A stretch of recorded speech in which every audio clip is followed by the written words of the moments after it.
Hey, what's going on everybody? This is Cadillac Mike with Crossing Aces Media, and over the last weekend we took a trip down to one of the cities of America, Columbus, Ohio, to take part in the 2023 Sonic Temple Music Festival. I'm going to be going over everything from security and parking, to sunburns and cell phones being stolen, to Dorothy finding Jesus. In Jesus' name, I bind the spirit of death! Get off him now! You found me! So we're going to be talking about everything. And now we've made it back to the studio to tell you guys the tales from the temple, the story of Sonic Temple Day 1 through 4. Please join me in this mini docu-series as I go over exactly what happened over the weekend. And if you guys enjoy the video, please make sure to like, share, and subscribe to stay updated. Without further ado, let's go on and tell you guys everything you missed at Sonic Temple.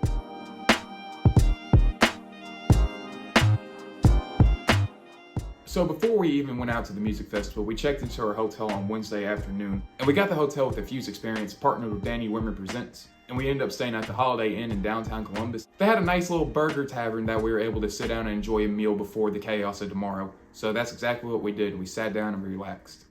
And going into the next day, we woke up like little kids on Christmas. We got our bracelets on, got them registered, got dressed, and hit the road before 9 a.m. All right, thank you so much. Who are you most excited to see today? I'm not going to see anybody there. Just quick, come back here. You'll be fine.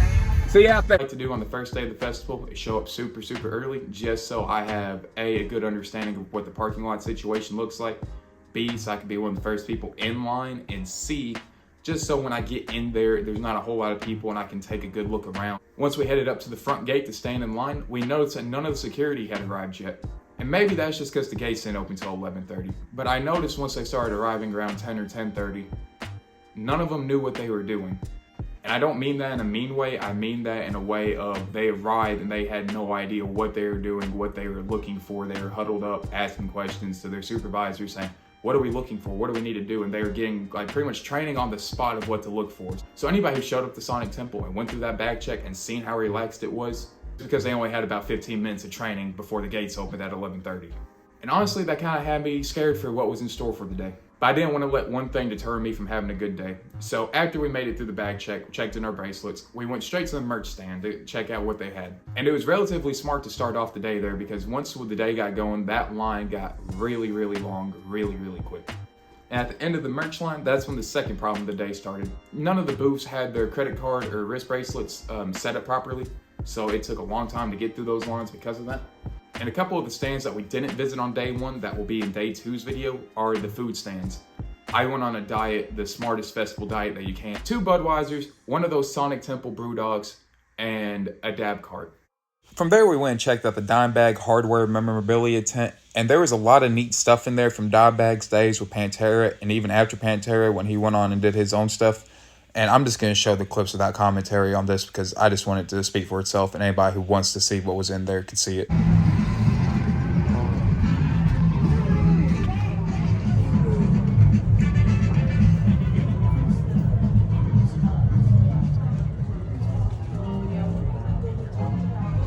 After leaving the Dimebag tent, we noticed this nice little posting outside the Revolver tent showing what artists would be doing signings there. So we snapped a photo of that and headed along our way to the IY tent, where they sold some pretty neat masks when you looked at them. And we headed to some other artist tent.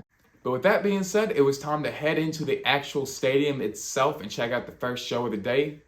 At least our first show of the day with the schedule, Oxymorrons. And these guys put on a great performance. You could tell they were happy to be there. I believe they said it was their first main stage performance, and they put on a great show. They went into elaborate detail about why they have 2 R's and not 1.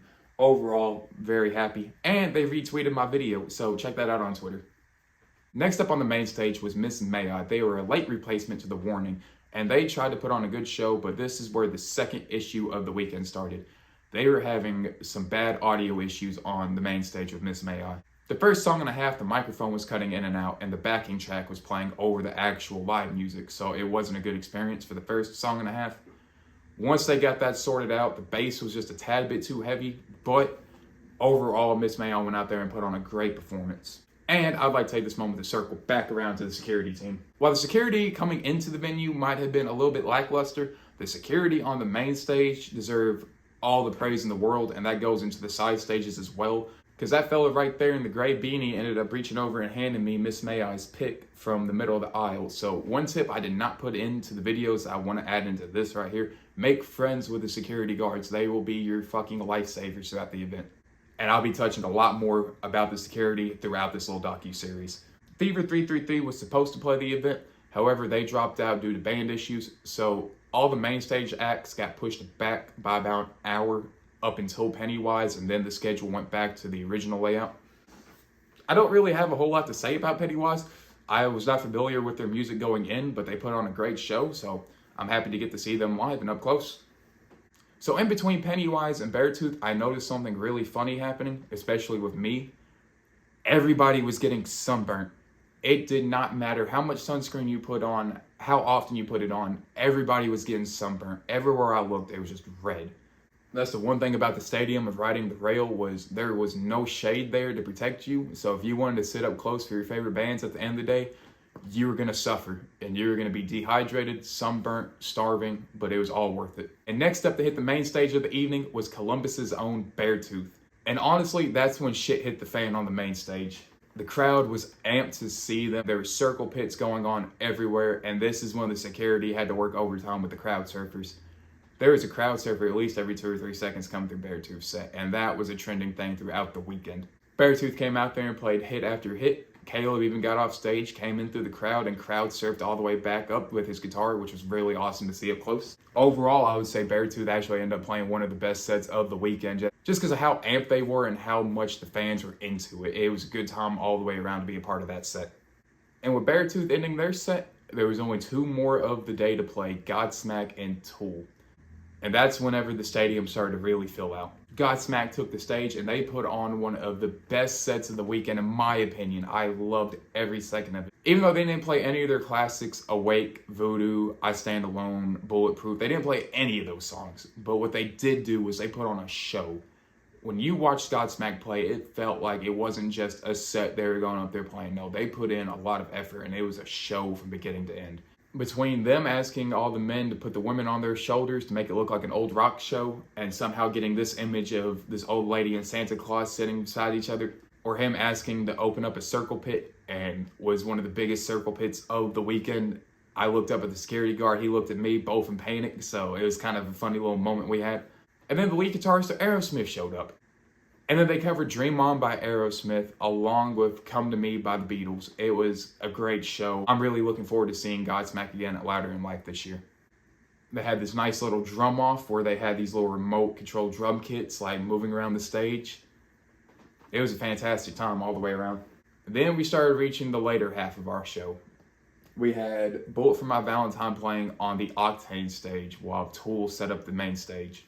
And at this point, I was nervous, I was cold, I was hungry. It was supposed to be really warm weather, and even though the sun was beaming, it was still a really cool night. So everybody was sunburnt and cold by the end of it. And then the main show started. Holy shit, did Tool put on a great show. They just brought it. They brought the energy, they brought the presence. Anybody who's seen Tool before was saying in the crowd that they were either hit or miss, but everybody I heard was saying they were bringing it tonight, and it felt like they were bringing it. The one thing I loved about Tool's set that I don't see a whole lot of other bands doing is they divided the stage into quarters, 25, 25, 25, and 25 for each member of the band, and they never really crossed outside of that 25%. And it kind of like, to me, it distributed the members to each get their own spotlight. There was never a center focus on Maynard. There was never a center focus on any member of the band. They were divided into 4, and it honestly felt like a big respect thing to the band. And just like all great things in life, day one had to come to an end. Tool's set was a great way to close out the night, even though they didn't play Sober, one of their bangers, but they played pretty much every other song that you could ask them to play. It was a fantastic time all the way around. So then it was time to head out to the bathroom, the parking lot, and head home. And normally I wouldn't even include this because, parking is just part of a music festival. What the fuck was that? Like, that parking on night 1 was god-awful. And I don't mean just having to wait like 30, 45 minutes to get out of the parking lot. No, people were stuck there for 2 to 3 hours who left before Tool even started playing. The traffic situation on day one was awful, and from what I could gather, it was because of one or two things. There was a train blocking one of the exits, or B, the crew they hired to run traffic control on night one actually quit halfway through the night, so there was nobody there to direct traffic. And they ended up opening an additional exit halfway through all that mess to try to clear it out. And that concluded our day one experience at Sonic Temple this year. There was a lot more that went on. We hung out on the main stage for day one, and we explored a little bit in the morning time. So that's what our experience was. We're going to do part 2, 3, and 4 later this week. I hope you guys enjoyed this video. Leave a comment down below telling me what you guys thought of day one and any experiences you all had. But with that being said, I'm Cadillac Mike with Crossing Aces Media. It was great to see you all out there. Stay subscribed for more updates. Peace.